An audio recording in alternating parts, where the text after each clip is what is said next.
Hello and welcome on this 19th day of November 2020, which incidentally is International Men's Day. Do remember to appreciate the men and young men in your households and beyond. My name is Allan, Aoko, and down there at the bottom of your screen is Lensa Odingo. We begin our bulletin in Kiambere, where two brothers have drowned at Kiambere Dam after their boat sank following strong winds. The area residents are now calling on the national and county governments to provide a speedboat that can be used during emergencies for rescue missions. One body has been retrieved and such efforts are ongoing to find the other one.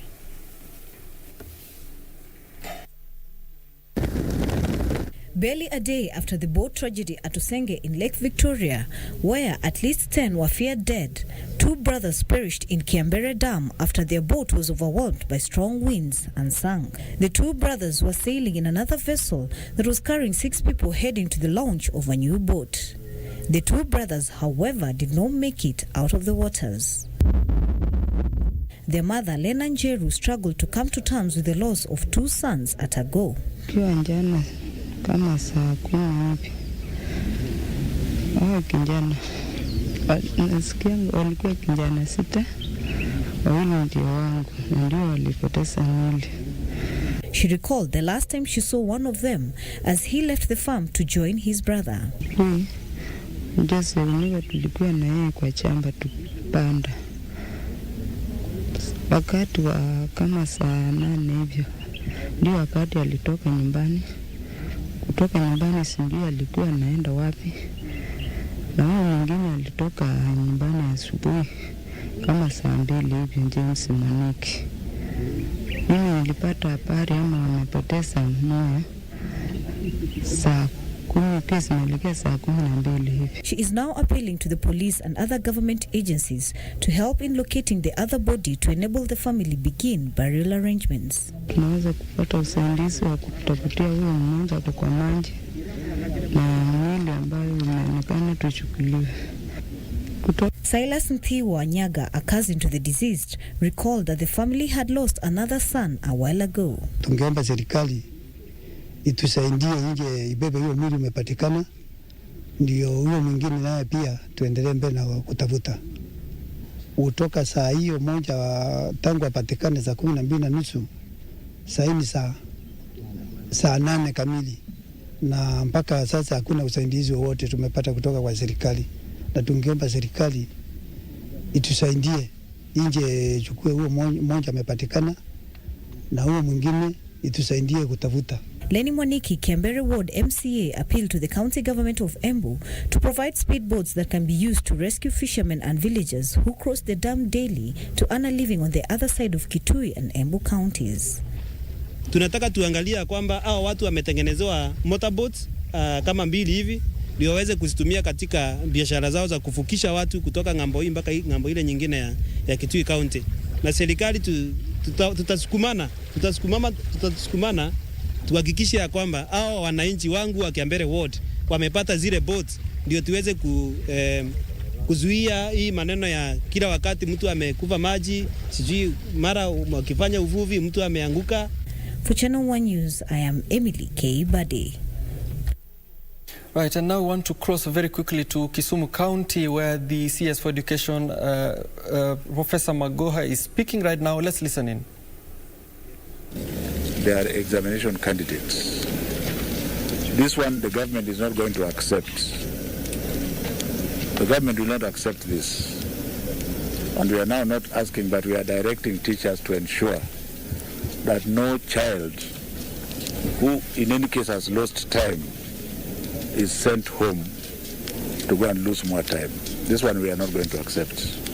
And we are going to react. And don't say that you are not warned. If there are very difficult issues, our ministry is alive and manned by people who are human beings, despite what other people think, and we shall listen to you.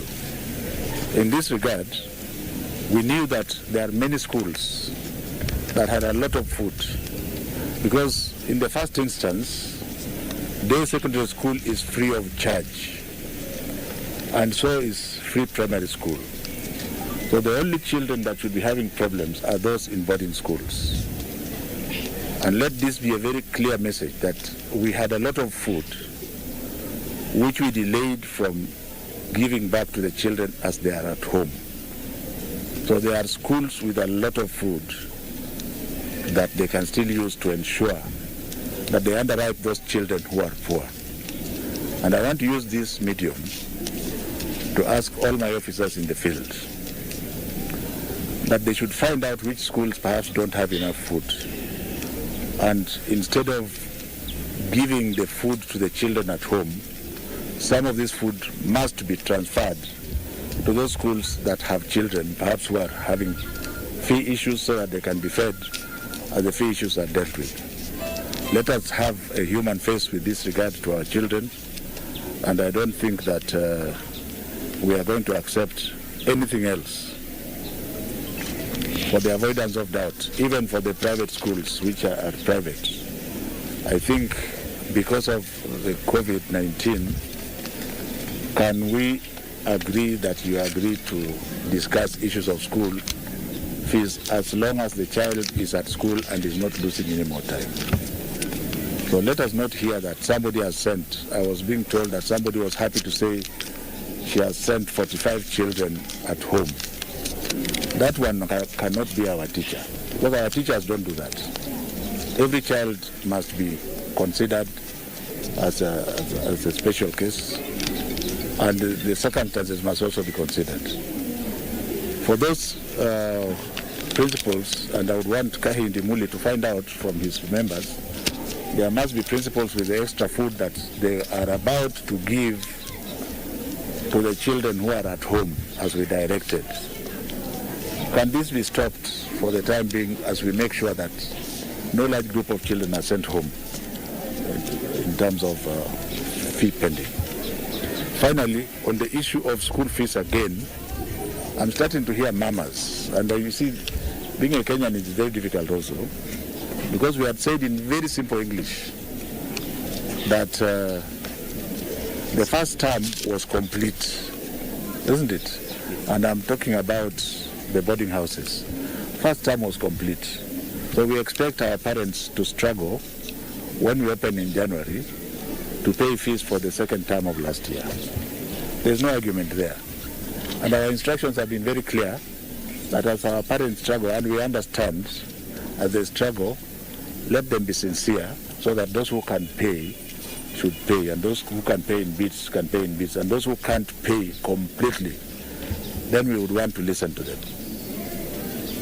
The way the timetable has been brought was not brought by Professor Magoya. Professor Magoya is the face of government, and my instructions from His Excellency the President was to meet the stakeholders who are education experts, and we have come out with a timetable which will save the year. I would want all the experts who think they know better to understand that if they have another system which they think can still save the year, rather than just saying this will not work, tell us what you think you want to adjust. Otherwise, the brains are hard behind the stakeholders are the very best this country has, and I think the constant is the child, and therefore I'm pleading with everybody else to accept the timetable and to support it and focus on the struggles that the parents are going to have, those parents who still have to pay a little fees for the body. I want to thank you very much for your cooperation, and I want to ask the Fourth Estate also to continue to help us to deliver this. This is a presidential legacy subject, even though it comes under economic stimulus. I, at a personal level, am very happy because I've seen desks. They have been taken to all nooks and corners of this nation, and ours is to ensure that it is delivered promptly, and I'm hoping that maybe by the end of next week we can have a report to say it has been done. I thank you very much. Na sina ingine ya kuongeza hapo. Thank you. Well, there you have it. That's Professor George Magoha, who is the CS for Education, just allaying fears that there will be issues going forward in the resumption of learning in public and private schools. He insists that everything is on course and everything is in order going forward. Of course, we shall get that story and compile it for you in consequent bulletins. But we still also want to cross back to Kisumu, where we have Regina Manyara Gitau, who's on the ground, who is attending the anti-child labor function there. Please, Regina, tell us what's happening. Good afternoon. Yes, indeed, Allan, Aoko. We are live here in Kisumu County, and this is the 12th National CSO's workshop here, just talking about matters of children with more specificities on child labor. So to give us direction as to the objectives and what has been happening during this two-day workshop is none other than the Executive Director of CAC, Mr. Timothy Ekesa. So kindly shed more light into what has been happening here for the last 2 days and the objectives that have been met so far in as far as child labor issues are concerned.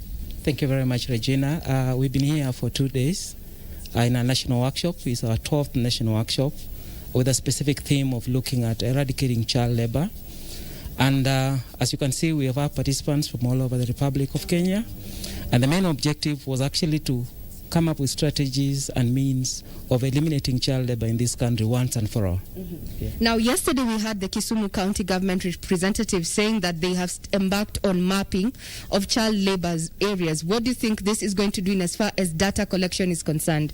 I think this will be a very good thing because we have been working at ensuring that we have child labor-free zones. Mm-hmm. And one of the things we are doing with the partners here from the grassroots, from the groups that work with children, live with the children, it will be a very good thing for them to map the areas where there are many child labor issues and be able to reduce it and ensure that when schools open, all the children go to school. We know that during this COVID time, many children have actually been relegated to child labor. Mm-hmm. Yeah. Now, Busia County has come up and has been highlighted in this issue, especially now being that it is a border county. We've had cases, maybe you can just highlight some of the cases that you have dealt with, especially from Busia County, in as far as, children's rights are concerned.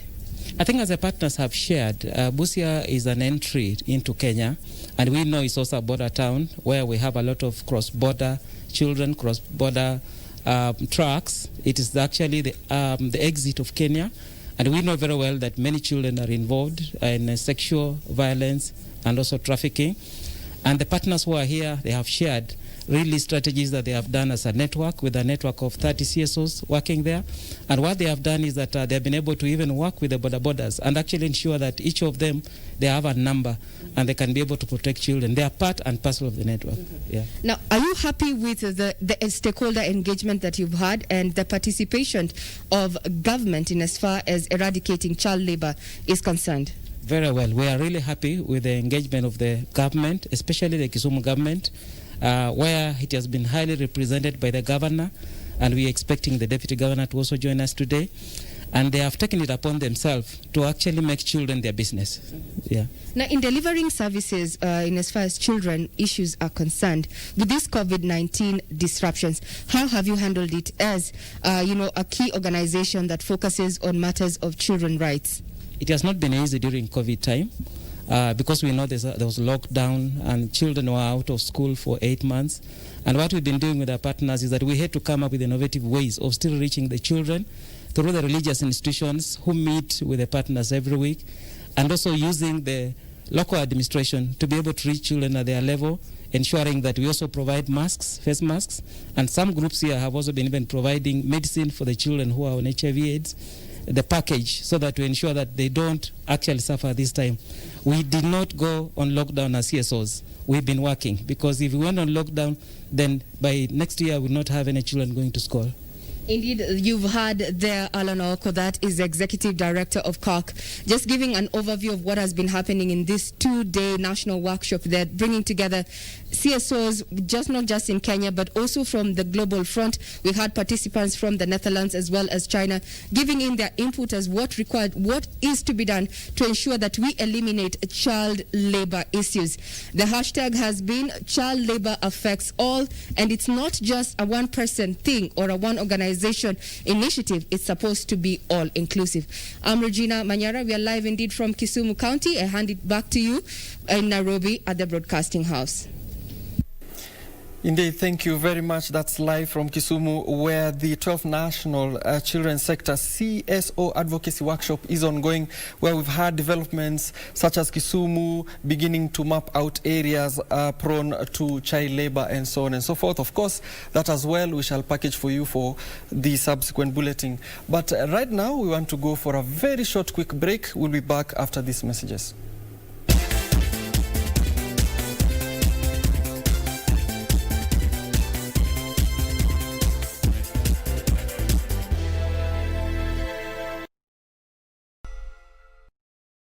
When the world changed, it made us go back to the simple joys and love the little things even more, like serving up your best, eating together, and sharing more.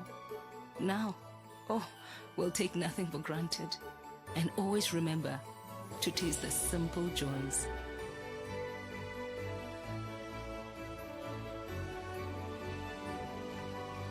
Enjoy the magic of Christmas with Coca-Cola. When the schools shut, the textile sector came to a halt. We have a workforce of over 300 people that we need to support, and the orders were just cancelled overnight. If we had not gone into PPEs right now, we wouldn't be having this opportunity to tell this story of how Equity helped the local sector by procuring locally. Basically, 100% of PPEs were being imported. I don't think a single local textile industry had thought of manufacturing PPEs. So with Equity coming in, we were able to retrain and repurpose a lot of our labor force. And on top of that, we hired an extra 50 to 100 people when the orders got a bit higher. What the local manufacturers achieved, it shows the Kenyan spirit. We were there to protect our front line, which was helping fight this pandemic. And not only did we fight, we made it a product that meets international levels. There's a lot more that we can do locally. Let's explore and let's see what we can do. GoTV's everyone's favorite place this festive. A place to connect. Showtime. A place of endless possibilities. A place of victory. A place where friendship means everything. Where you find love in its purest form. GoTV's everyone's favorite place this festive. Download my GoTV app to easily manage your account on the go. Stay connected for the best of local and international entertainment for the whole family. GoTV. Love it.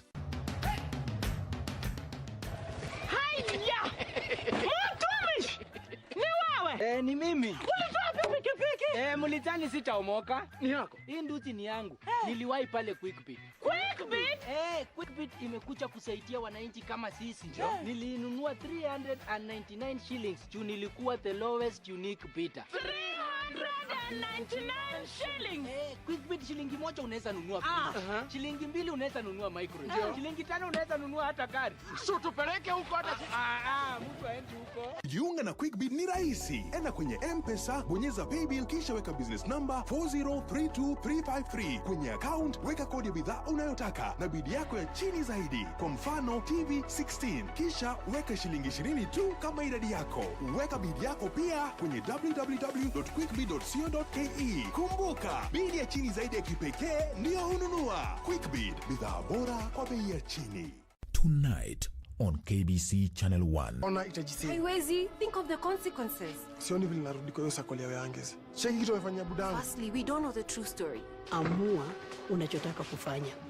Mimi sitakuwa responsible kwa kutokufurahi kwako. Is that why you are here? To offer me money? You let Richard tell his lies. Do you think Abasi has been acting strange lately? Abasi wa hivyo. Did you and Richard conspire to destroy King?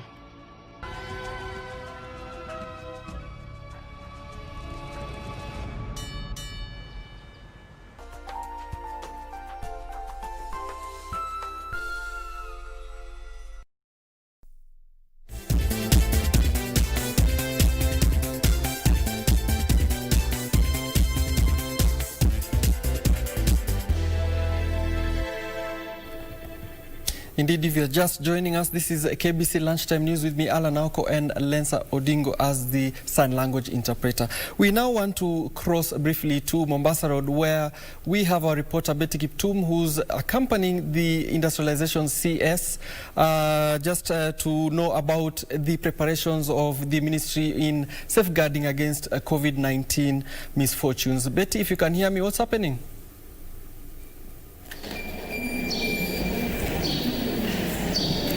Well, a very good afternoon to you there, Allan, Aoko, in the studios. We are coming to you live from the Numeral IoT. It's a manufacturing plant along Mombasa Road. Here they are making thermoguns, among many other things. Thermoguns being the newest addition to the portfolio since COVID-19 came. And just in preparation for the celebration of the Africa Industrialization Day that is happening tomorrow, the CAS, the Chief Administrative Secretary Lawrence Karanja, in charge of the Trade Ministry, is doing some rounds in some manufacturing plants to see how they are going on with supporting Kenya in terms of the fight against COVID-19. Remember, the manufacturing sector in Kenya came in handy when the COVID-19 pandemic hit, and some materials could not be accessed from the international market, so they had to step in from the PPEs to the thermoguns. And just to give us an overview of how this is going on is the CAS in charge of trade, Mr. Lawrence Karanja. Thank you for speaking with us. Could you just tell us what you have observed today in these manufacturing plants and what exactly the government is doing to continue supporting these manufacturers? Thank you very much. In this factory, we are visiting one of the innovators in Kenya, Maurice Betzer. Other than he is making, using from his company, thermoguns. And when we talk about making thermoguns, it is not just assembling. He is innovating and doing it right from scratch up to the completion. And as samples are here. Other than that, you have seen he's doing, he has meters. He has water meters, automated water meters, automated electricity meters. He's one of the leading innovators and manufacturers of the speed governors, which speed governors also have car trackers. And as a ministry, we are there to support such innovators. We are there to support, and we encourage many more and more Kenyans to support them. But not just about innovation. Our major call is to the consumers. Buy Kenya, build Kenya. If we were to make orders for these thermoguns, and he has the capacity to supply the entire country, he has the capacity to do the automatic meters. He has the capacity to do the water meters, to do the electricity meters. If we were to support such an innovator and many others, I believe we'll be going very, very far. And this shows the talent and the capacity we have in our country. If only we could give the innovators an opportunity. And how do we deny them opportunities? It's because when they manufacture such gadgets, we don't buy them, we go for cheap imports.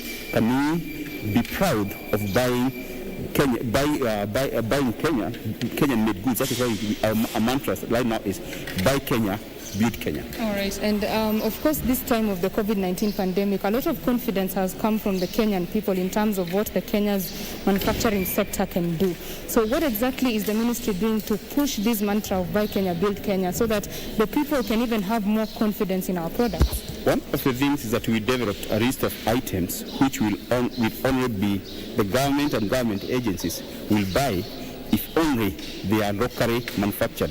The first list of 365 items has already been issued, and we are in the process of compiling the second list, because we are supposed to review that list every quarter, so that we protect and we give a market guarantee to our innovators and our manufacturers and industries that if you produce this, you are not going to face unfair competition from imports. And since we cannot ban importation 100%, government has the capacity to say, I, as a consumer, I will not buy an imported product. Therefore, the government and government agencies, we have the list of 365 items right now which is in existence. We are now reviewing it with a view of adding more and more goods, where we realize that we have the capacity to locally meet to meet the local demand. To meet the local demand. Well, let me speak to Bwana Morris here. You are an innovator. How has the uptake of your products been in the Kenyan market? I think as of now, the market reception is good, because what I believe in, number one, the way we design our products, the way we manufacture our product, the process, the quality of our devices, we believe they are better than even the imported gadgets. Because one of the things that I'm sure, no Kenyan will buy a device that is Kenyan just because it's Kenyan, but it's not of good quality, and they stop buying the imported ones. So the entire process that of our manufacturing is up to standard, and we give the best quality. And because we are Kenyans, we understand our market, we understand our challenges. So even the components that we put in our devices is of high quality that can be able to survive in our environment. So the uptake, I'd say it is good. It is good, and we hope it will keep getting better. It will keep getting better. Yes. And just as we close, you are of course focusing on the local market, but do you have any plans to venture into the international market? And what are you doing to ensure that your products are competitive enough in the international market? Okay, so right now we've started to export some of our products to Ethiopia. We soon will start exporting to Uganda. And hopefully by next year we'll be exporting to Rwanda and Congo. Actually, we have visitors from Congo that are coming tomorrow to check on the meters, and hopefully that will also supply the Congo government with the water meters. All right. Yes. Bwana CS, a final question for you tomorrow, the celebrations of the Africa Industrialization Day. What do you foresee for this day, and how will the conversations be looking like around this sector? As you know, this is a unique celebration because we are celebrating in the midst of the pandemic, and we have had lessons we have learned from the pandemic. One of them is when the skies and the ports were closed, that you can perish if you are to rely on import. Therefore, the focus right now is to look at the local capacity, local production, industrialization at a national level, so that we can meet our local demand, and if possible, we start exporting. Our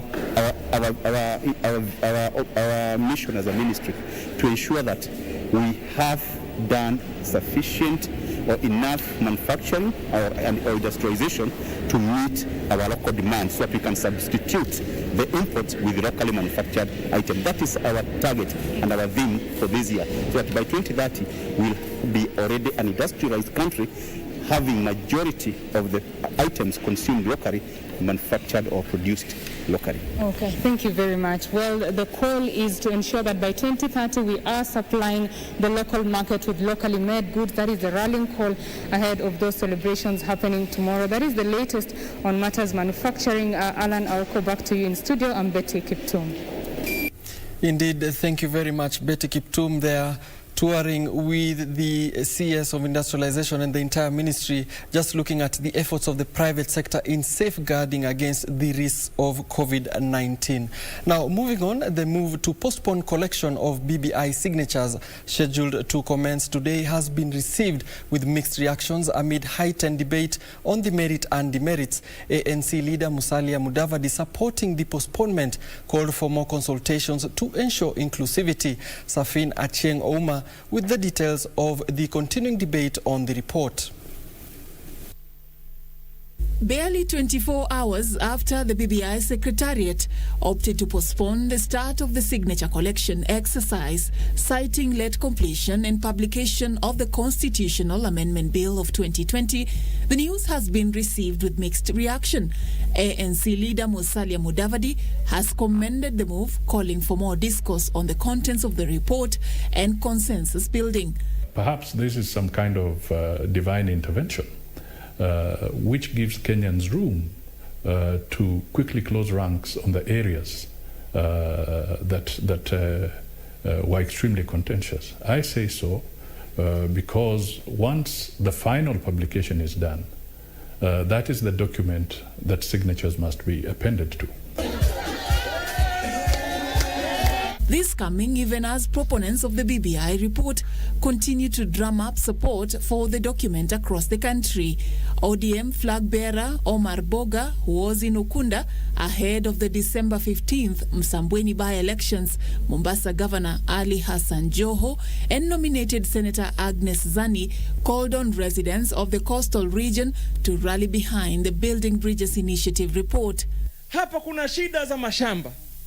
Hapa kuna shida za ajira ambazo ni kubwa sana. Watu wanaajiriwa kila mahali, lakini watu wa Msambweni ni wachache ambao wamepata ajira. Shida zote hizi Boga ambazo nataka kuzitatua, ama shida za Msambweni ambazo zinafaa zitatuliwe, zinaweza kutatuliwa wakati kiongozi anafanya kazi sahihi na serikali. Katika taifa lote sahizi mambo ni mambo ya BBI. Na wanaangalia kuona hawa ambao ni wa BBI wenyewe wameikubali ama hawaikubali. Na kuna wale ambao watakuja wawe wanapinga, waoneshe tumeshinda. Hivi vita, dada zangu, kaka zangu, ni vita vikubwa sana. And artists from Kirinyaga County are demanding for inclusion in the BBI popularization campaigns, arguing that they play a key role in informing and influencing the masses. Wale ambao wako hapa Kirinyaga County, wanamuziki wa hapa, wahusishwe nambari moja, wasomeshwe, alafu nao waweze kusambaza hii mambo ya BBI na mambo ya corona. Ndio sababu sisi ndio tuko karibu kufikia wale watu ambao wako mashinani. Kwa sababu tunaamini wanamuziki pia ni a very important stakeholder wa county, na tuseme hata Kenya mzima, kupeana maoni yetu. Kwa sababu tuko na fans, familia zetu ziko Kirinyaga. For Channel 1 News, I'm Safin Aching Oma. Members of National Assembly have called for more efforts in dealing with COVID-19 pandemic. Debating the President's State of the Nation address, MPs differed on the performance of the government in mitigating the effects of the pandemic on Kenyans and preparing for schools reopening. The lawmakers also called for immediate release of the investigation report on misuse of COVID-19 funds at the Kenya Medical Supplies Authority. As much as we must open the doors for pupils and students early next year, the report does not give us indicative plans to ensure that proper infrastructure will be in place, proper services in terms of water will be in place. And I want to say that the President has been very categorical. He talks of at least 12,500 new classes. But it doesn't tell us, or personally I don't see the way these classes are going to be achieved between now and January. I want to support the member who spoke previously on release of CDF funds so that we are able to do this before January. But this, Madam Speaker, also calls for increment in NGCDF fund. The funds that we have as at now cannot be able to achieve the health guidelines. For CBC is that the class sizes of learners must be drastically reduced so that the true competency objectives are achieved. Because we are talking about competencies, and delivering competency outcomes in learners shall require more individualized teaching and evaluation and at the end of every lesson. Therefore, we need smaller class sizes. And because we need more smaller class sizes, we require more teachers. We've seen nations, developed nations, working very hard. You have Russia coming up with the Sputnik 5 vaccine. You have US with the Moderna vaccine together with the Pfizer vaccine. And these are milestones which are happening within those countries, Madam Speaker. Unfortunately for us, Madam Speaker, what we have is COVID billionaires. Mheshimiwa Speaker, hapa wenzetu katika nyumba hii wameangamia. Tunapoketi hivi sasa tunaangaliana marehemu watarajiwa. Manake hatujui nani atakuwa next. When people speak, it is like as if there is nothing that has been done. Madam Speaker, healthcare workers are getting 6 billion under the UHC coverage for recruitment of 5,000 health workers and 11,000 interns. That is a positive. Madam Speaker, those businesses, micro, medium and small enterprises, are also benefiting tremendously because the suspension of, we are suspending temporarily listing by CRB. We are reducing taxes from 30% to 25%, reducing VAT from 16% to 14%. Ministries are being told to pay pending bills up to 13 billion. We are telling, the government is saying hasten KRA VAT returns. 5 billion credit guarantees being given. Madam Speaker, there is so much that is being done by this government to support people that have been affected by corona. Meanwhile, a standard 6 pupil at Malindi school is nursing a gunshot wound after police officers allegedly opened fire at residents of Furunzi area in an eviction exercise that turned violent. The pupil at Maziwani Primary School was shot on the leg as he fled the officers who were allegedly assisting an Asian businessman to evict the residents who are said to have settled on a disputed piece of land. Malindi Sub-County Police Commander Joe Lekute, confirming the incident, said they had arrested 2 people following the incident and the injured boy would also be arrested immediately after recovering. But as the blame game ensues, the minor is admitted in hospital. Residents are accusing the businessman of using the police to harass them, maintaining he had no documents to prove ownership of the land that is now occupied by squatters. A young man who spoke on condition of anonymity for fear of victimization said the businessman, accompanied by other men, arrived at the scene and started surveying a plot that he claimed he wanted to sell, leading to the protest. Sasa amekuja akaanza kupima plot moja hapo hivyo kando.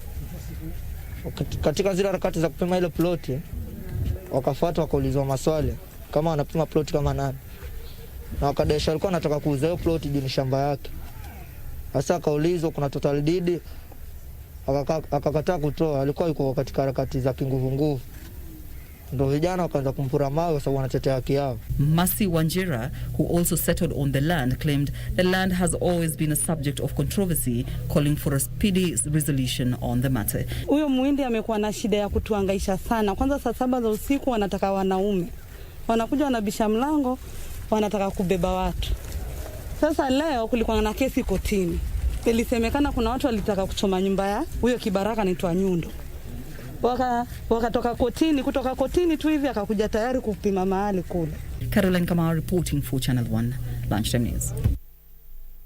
Elsewhere, residents of Malindi and its environs have been urged to avoid crowding while picking up the bodies for burial at the mortuary. Now, this comes as calls intensify for Kenyans to adhere to the COVID-19 regulations on social distancing and washing of hands or sanitizing. Since the onset of the COVID-19 pandemic in March this year, Kilifi County has been mapped out as one of the high-risk areas in the spread of COVID-19. 8 months later, disregard of the protocols is nothing foreign here. Crowds can be spotted in hospitals, especially at mortuaries, with families picking bodies of their loved ones without wearing masks, perhaps oblivious of the danger that lurks in their midst. The situation is similar at funerals where people turn out in large numbers, enjoying the local palm wine mnazi freely without bothering about the threat. It is such scenes that have seen the Kilifi County COVID-19 Emergency Response Committee, led by Governor Amason Kingi, to urge residents to observe the rules, adding plans are underway to change the dates for releasing of bodies in the mortuary to reduce crowding. Na hakuna padri ama imam atafunga ndoa ya maharusi ikiwa ile idadi imezidi. Hivyo hakuna padri ama imam atafanya ibada ya wafu ikiwa ile idadi ya watu imezidi ile ambayo inatakikana. Mara nyingi huwa wanapeana mwili siku ya Ijumaa na Jumamosi.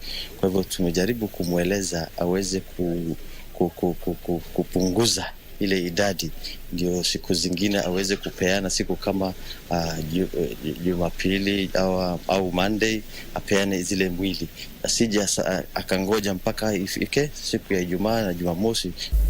Meanwhile, Imenti Central Member of Parliament Moses Kirima is calling on the government to urgently address the issues facing healthcare workers during the pandemic. MP saying that the government should utilize the funds and donation from well-wishers to put their issues first. Zile pesa tukiunganisha na zile pesa tumetenga kwa Wizara ya Afya, lazima madaktari wachungwe. Hapo hakuna excuse. Yule mtoto anachunga watu uko hospitali, kama daktari ni mtoto wa watu, kama vile wewe ni mtoto wa watu.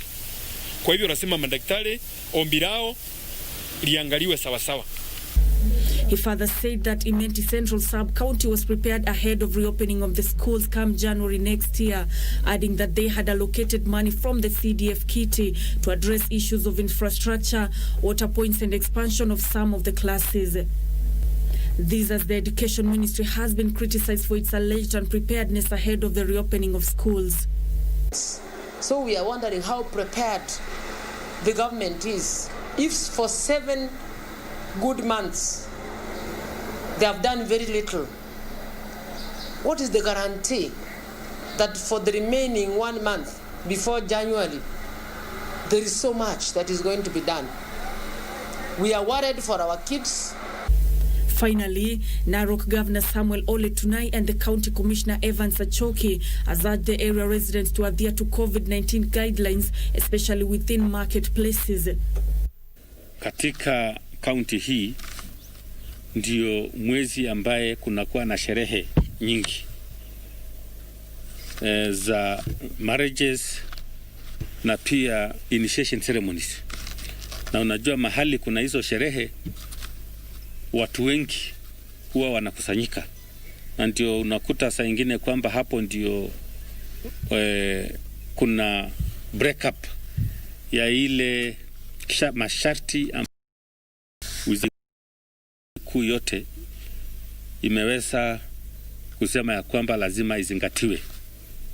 Kama huna mask, hakuna huduma yoyote ambayo utakayopewa kwa ofisi yoyote ya serikali kuu ama ofisi ya serikali ya county.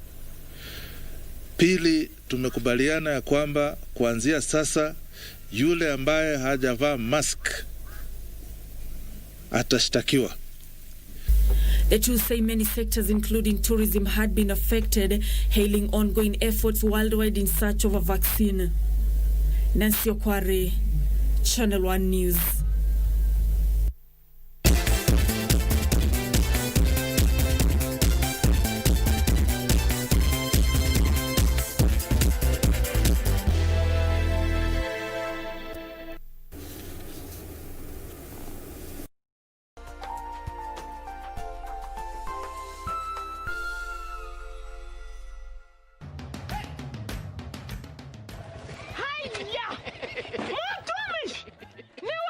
Ni mimi. Ulitoa pikipiki?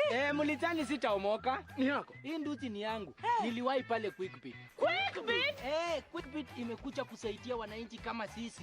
Nilinunua 399 shillings. Juu nilikuwa the lowest unique bidder. 399 shillings.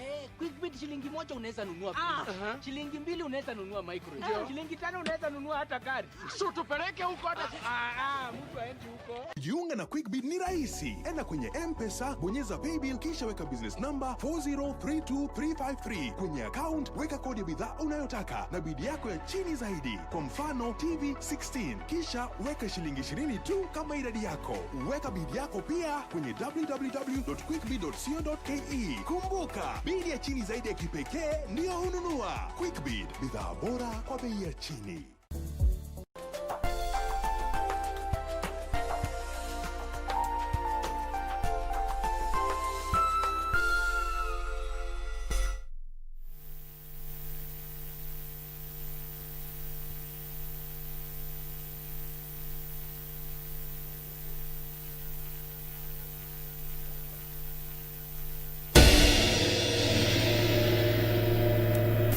Indeed, it is time to transact. The Council of Governors, in conjunction with the Kenya Institute for Public Policy Research and Analysis, KIPRA, will on the 30th of November launch the County Re-Engineering Social Economic Recovery Strategy in a bid to address the challenges that have impacted small businesses due to the COVID-19 pandemic. Council of Governors CEO Jacqueline Mongeni says the strategy aims to assure businesses of continuity for SMEs.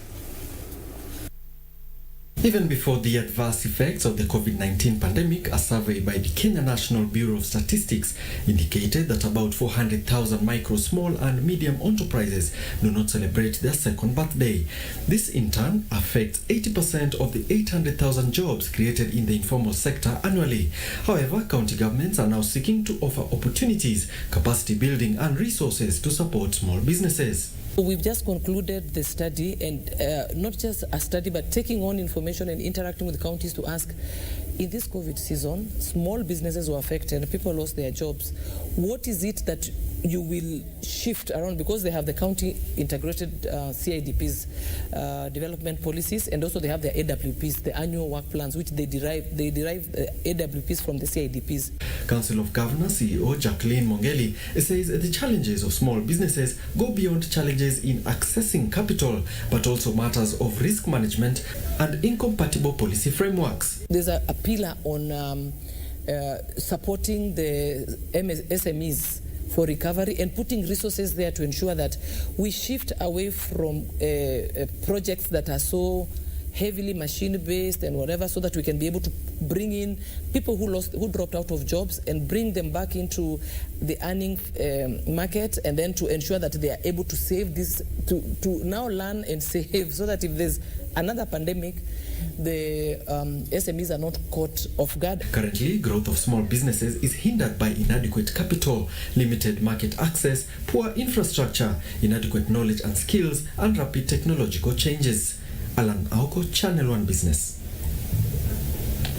Meanwhile, earnings from horticulture rose 8.6% in the 10 months to October, boosted by high demand in Europe and Asia. Data from the Horticulture Directorate says revenue jumped to 126 billion shillings from 116 billion shillings a similar period in 2019.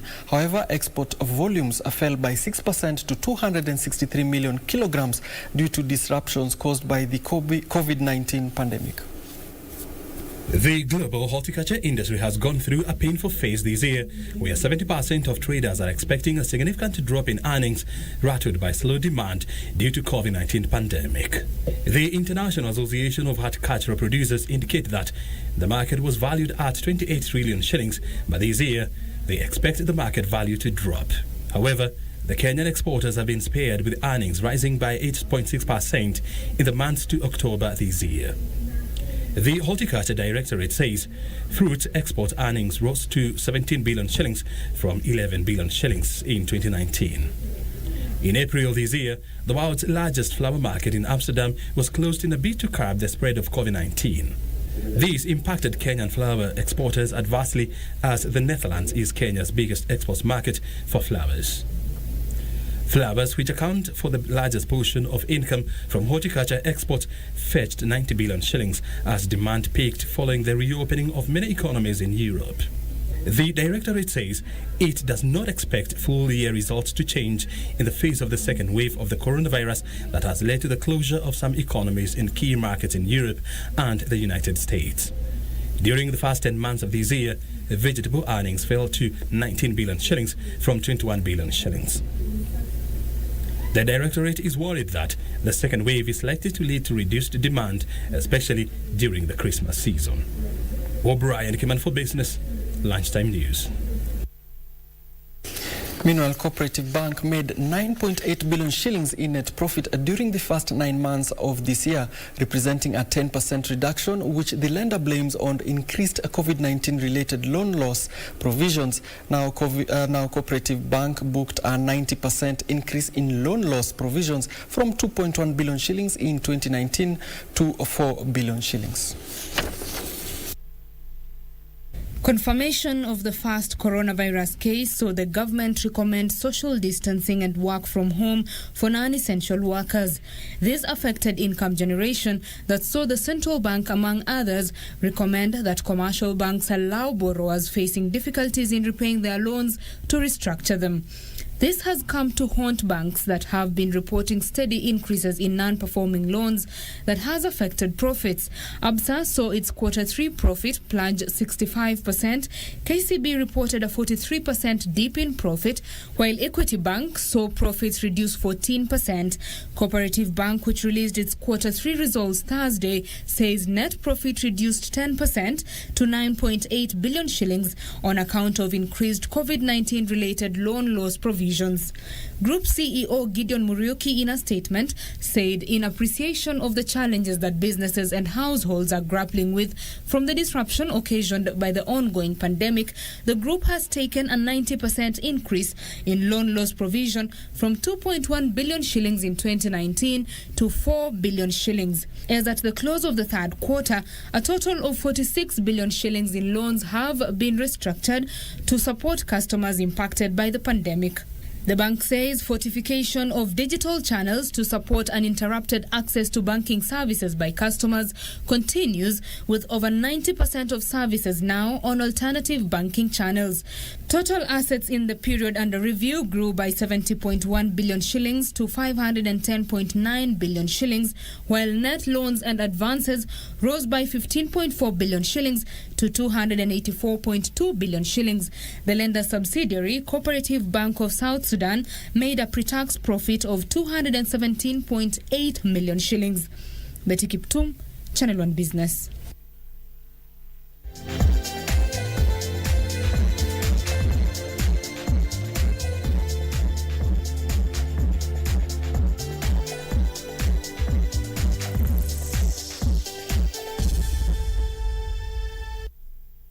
It's time to keep fit now, and Kenyan Premier League side Wazito FC has unveiled Francis Kimanzi as their new coach ahead of the 2020-2021 Football Kenya Federation Premier League campaign. The former Harambee Stars coach takes over from Fred Ambani, who was fired alongside his technical bench that included assistant coach Salim Babu and goalkeeper trainer Elias Otieno. Kimanzi will be assisted by John Kamau, who is also an experienced coach. His first assignment will be a clash against Kariobangi Sharks on November 29th before playing away against Mathare United on December 5th. Wazito will then take on Sofapaka on December 9th, tackle Ulinzi Stars on December 13th, and then wind up their opening 5 fixtures with a clash against KCB on December 26th. 2 weeks of trying to get things together, we managed to come in, as one team in a full agreement with a common objective. So I'm very honored again, and more that I'm also in one of my favorite jerseys is yellow, for some reasons that I don't want to get into details. The Egyptian Football Association has confirmed that Liverpool forward Mohamed Salah has returned another positive test for coronavirus. The latest development means that the English champions will have to do away with the services of Salah when they host Leicester City at Anfield. Elsewhere, world number 1 Novak Djokovic's chances of qualifying for the ATP finals took a huge hit after the Serbian suffered a shock 6-3, 6-3 defeat to Daniil Medvedev in London. Tested positive for coronavirus on Friday, has missed Egypt's Africa Cup of Nations qualifiers against Togo on Saturday and Tuesday. UK government coronavirus rules dictate individuals must undergo a 10-day isolation period after a positive test. Salah is the 4th Liverpool first-team player to test positive for coronavirus this season, following Thiago Silva in September and then Sadio Mane and Shaqiri in October. Liverpool is without long-term absentees Virgil van Dijk and Joe Gomez, while right-back Trent Alexander-Arnold is also sidelined through injury. Captain Jordan Henderson withdrew from the England squad for the Nations League match against Iceland on Wednesday. Elsewhere, Novak Djokovic suffered a shock 6-3, 6-3 defeat to Daniil Medvedev at the ATP finals in London, a result which sent the Russian through to the semi-finals but left the world number 1's hopes of joining him in the balance.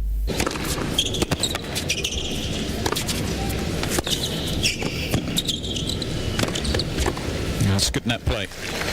particularly the first volley. 33-year-old Djokovic can still qualify for the last four if he wins his final round-robin match against Alexander Zverev on Friday. Djokovic came into this match having lost just 3 times in 2020 when he was defaulted at the US Open, when he was beaten by Rafael Nadal in the French Open final, and then when he was upset by Lorenzo Sonego in the quarterfinals in Vienna.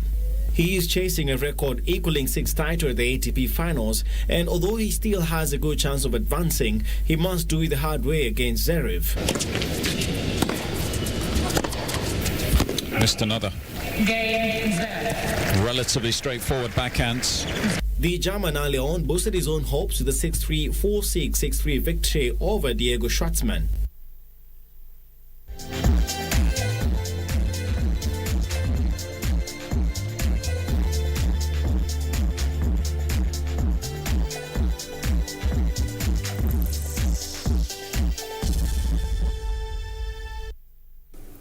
We've come to the end of KBC Lunchtime News. My name is Allan Aoko, and sign language interpretation has been done by Lensa Odingo. But also remember that today is the International Day of Men. So appreciate them, buy them gift hampers. I'm personally waiting for a gift hamper from the production team. I don't mind. But enjoy the rest of your afternoon. Goodbye.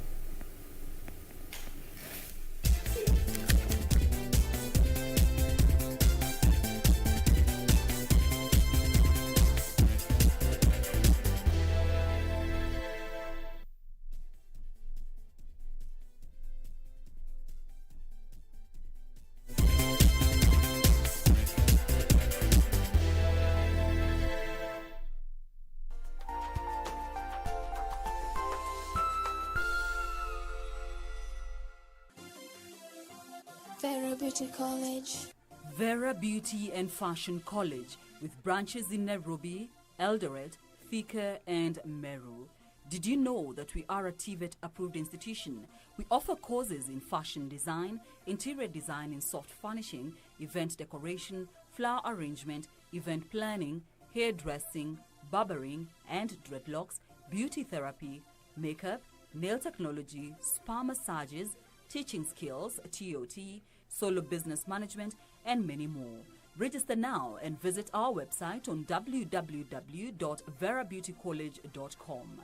You can also call on 0725 923 550 Nairobi branch, 0728 087 689 Eldoret branch, 0722 22 7428 Thika branch, 0725 000 706 Meru branch. Vera Beauty and Fashion College, a TVET approved institution.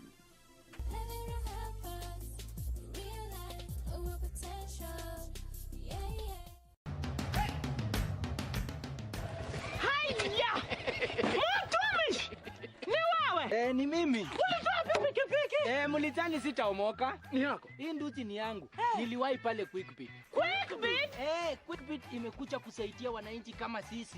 Nilinunua 399 shillings. Juu nilikuwa the lowest unique bidder. 399 shillings. Quickbit shilingi moja unaweza nunua free. Shilingi 2 unaweza nunua micro. Shilingi 5 unaweza nunua hata gari. So tupeleke huko hata mtu aende huko. Jiunga na Quickbit ni rahisi. Enda kwenye M-Pesa, bonyeza paybill kisha weka business number 4032353. Kwenye account weka kodi ya bidhaa unayotaka na bidi yako ya chini zaidi. Kwa mfano TV 16. Kisha weka shilingi 20 tu kama idadi yako. Weka bidi yako pia kwenye www.quickbit.co.ke. Kumbuka, bidi ya chini zaidi ya kipekee ndio hununua. Quickbit, bidhaa bora kwa bei ya chini. Tonight on KBC Channel 1 for a program that is objective and offers answers to matters economic, security, social, political, food, infrastructure and setting the agenda. Join us for Charging Currents.